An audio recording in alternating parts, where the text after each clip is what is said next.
Okay, good evening. This is John Bushel again, and I'm going to talk about a little bit more about my previous work experience. I didn't discuss the substitute teaching last time, and I want to also talk a little bit about the government issue with federal employees and how they're being treated, which is pretty bad. This is Swanson Junior High School or middle school now in Arlington, Virginia, in the Westover area, and that's where I went to junior high school, which was seventh and ninth grades. Now I think it's sixth to eight.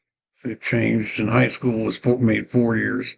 And I've talked about Uslico Corporation where I worked, and the building was torn down, and now it's George Washington University, and ironically, um, the Capitol Hospice is in there in a big office building, Glebe Road. And that was the other building I was in. I talked about that before.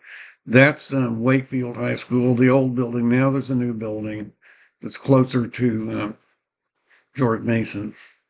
And that's the new Washington Lee High School building. That's the Gridiron. And it was in these stands that I sold folks for the Science Honor Society. This part of the building was where classes were for a long time, for about 20 years after they tore down some of this building. And that's Woodlawn. That was Woodlawn Elementary School, which is moved to up on Glebe Road, and now it's Capitol Hospice. Um, but that gives you an idea of what I want to talk about. The substitute teaching. Um, when I was, remember I came back at the end of 2003 or August of 2003, and I looked at it in Minnesota. In Minnesota, you had to have a license to even be a sub, and you had to go to take an expensive course for a year. But in Virginia, after I'd been here and looked at other odd jobs, including the fundraising for the National Symphony and looked at debt collecting again, I found out that you didn't have to have a license to be a sub. You had to have 2 years of college, preferably a degree. But so a lot of people did it. They paid like 14 an hour or something. What the pay wasn't that good, but it was a very interesting work. So I applied. And I started subbing April 30th of 2004 in Fairfax County. The first time was at Mount Vernon High School, I think. And then in Arlington, I started in May, Virginia, Arlington County, Virginia. There was a call system that would call you on your cell phone, and you would answer it as to an assignment the next day, or you could do it on your computer by logging into the website. We didn't really have the smartphones yet. They were just the handheld phones that didn't have a lot of internet at the time. This was, 20 years ago. If you wanted, there was what they called a career switcher program, which is actually how I heard about the subbing.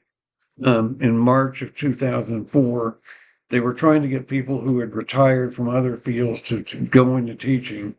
And in Virginia, you had to take 180 clock hours, and there were systems set up where for 5 weeks you could go during the day for 8 hours a day. I think Old Dominion University had a program on Route 7 out around Sterling, Virginia, and I think, and then various other schools had them that were more expensive, but the cheapest was the old DU thing. And when you subbed, you could pick the subjects you were going to profile, and you could pick the schools. And I generally wanted to do only high schools and middle schools. And in Fairfax County, they have secondary schools which combine middle and high school, so the grade can be as low as 6. But generally, I wanted to stay away from grade school, um, partly because I had never been a parent. I've never actually been with a woman, frankly, to be very honest. And so I thought some of these things would be off limits for me. And I allowed one grade school, science focus, in Arlington, which was pretty interesting at times. But you could also be an instructor assistant, slightly lower, or you could be a teacher. And I think I signed up only for instructor's assistant and science focus, but I would get teaching calls. And then I've also found out you could pick the subjects, which I picked all the academic subjects. but anybody could get a call for special education or for English as a second language or for physical education. Those three, anybody could get a call for that. And it started out reasonably well, except when I would get special education, and then I wanted to avoid being in a situation there, because special education could be a lot of things, but in the most demanding case were people that were severely retarded or severe autism, and some students might not even be able to handle their daily needs, and I never got involved in that and never wanted to, but it could be pretty intimate. And so I stayed away from that, or I tried to. Um, but I wasn't able to completely all the time. And I started getting cited for discipline problems, particularly in the middle schools in Arlington. A school you could get a do not send from a school if you had a bad experience. And if you got three of them, then you'd be removed from substituting in either of the counties within that county. And so, 2004, the second part, the end of went reasonably well. I started having some dental problems that became disruptive at the end of 2004, early 2005. And then I had some bad luck, and then I had an assignment with a music class, a band class for 9 days. They really needed a band teacher. I really couldn't really conduct that class properly, even though I have piano or something. I couldn't really do that very well. And so I got a do not send on that one. So I was starting to get into trouble, and then I got in trouble. Another thing is that the schools were remodeling, but they weren't all remodeled yet, and we were still in old buildings. You tend to have less discipline problems in newer properties. Um, but So I wound up then getting into 2005, losing Arlington. And I was a particular school um, in Fairfax County. I thought that was on here. Yeah, it was.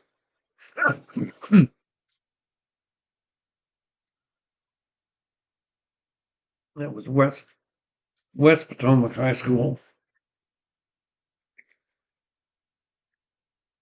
There was a situation where I had posted something about myself in fictitious on the web. I had written a fictitious screenplay and treatment in which I seemed to be a character. It was totally fiction, and it did not put me in a good light. It was a speculative situation I thought that could happen, and it was and then there was an article about blogging and free speech on the internet that appeared in the Washington Times and in the Washington Post one week in October of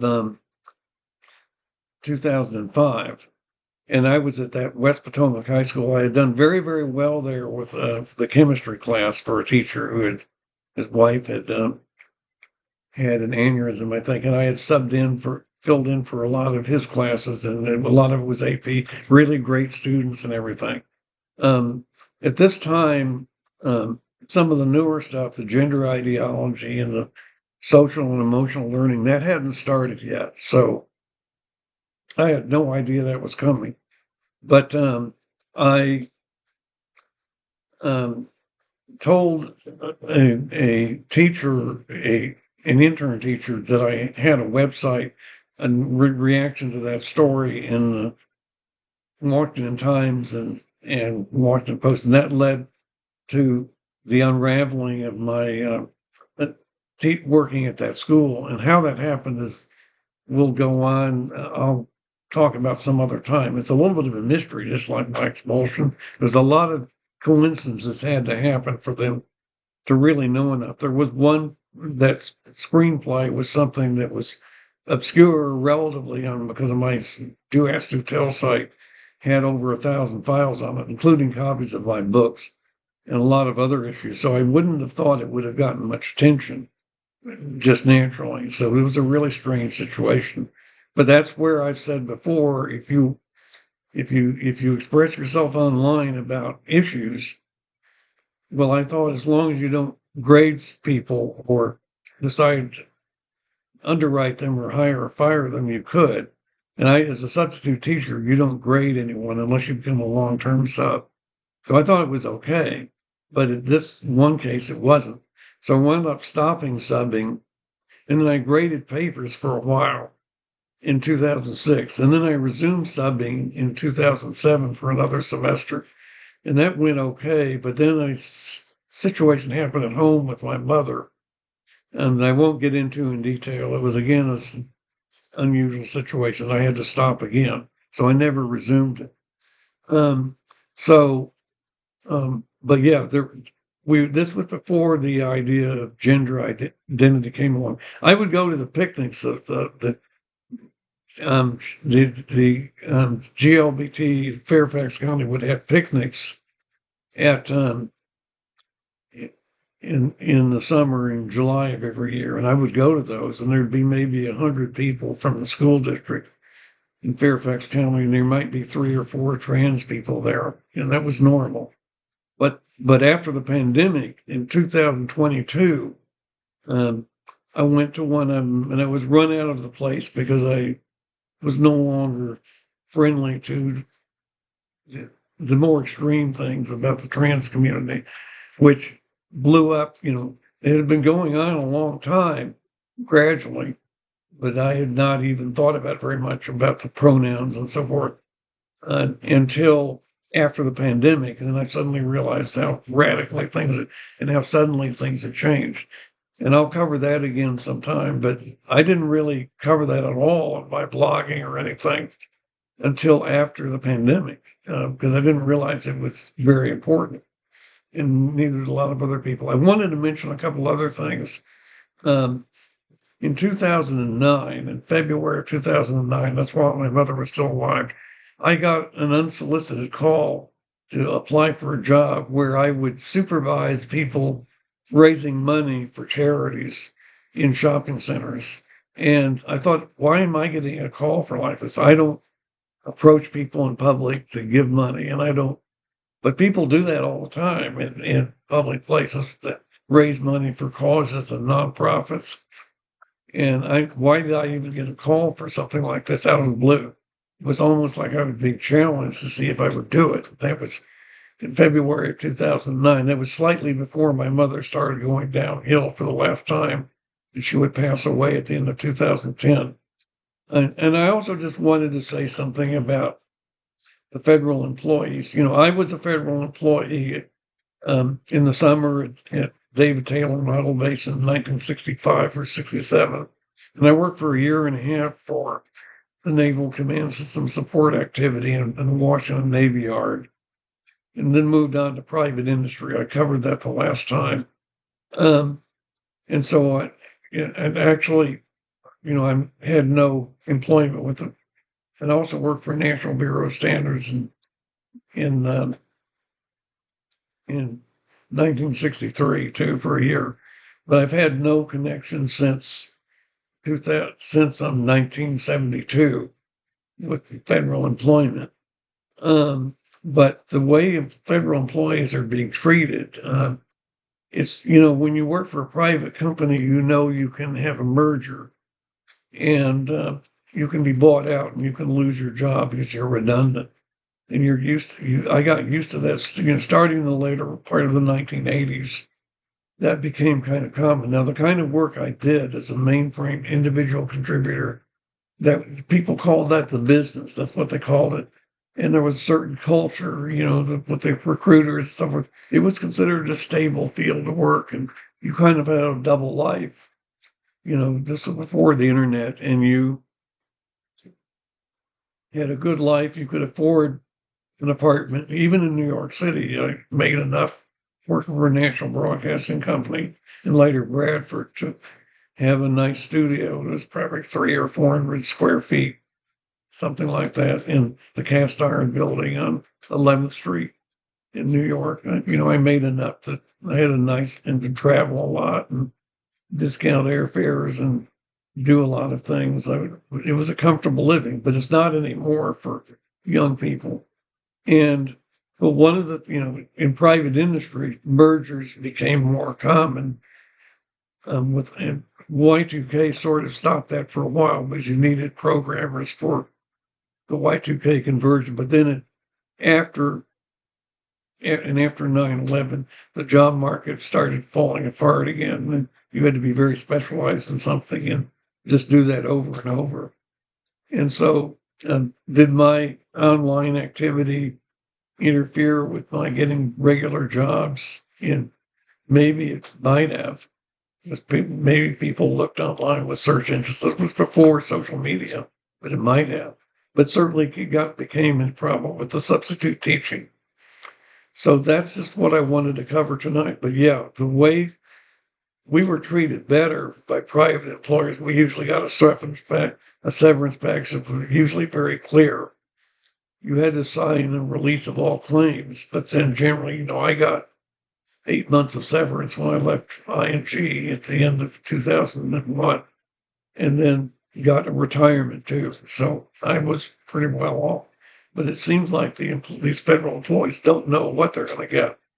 And they're being treated, they've even been told that their employment is not in the best interest of the country. It's being made very personal for them. And this is kind of shocking. I've never encountered that in the private market like that. But that's what I have for today. And next time we'll talk about my content creation from another angle, and we'll get on to some more other serious things pretty soon. And I do thank you for listening.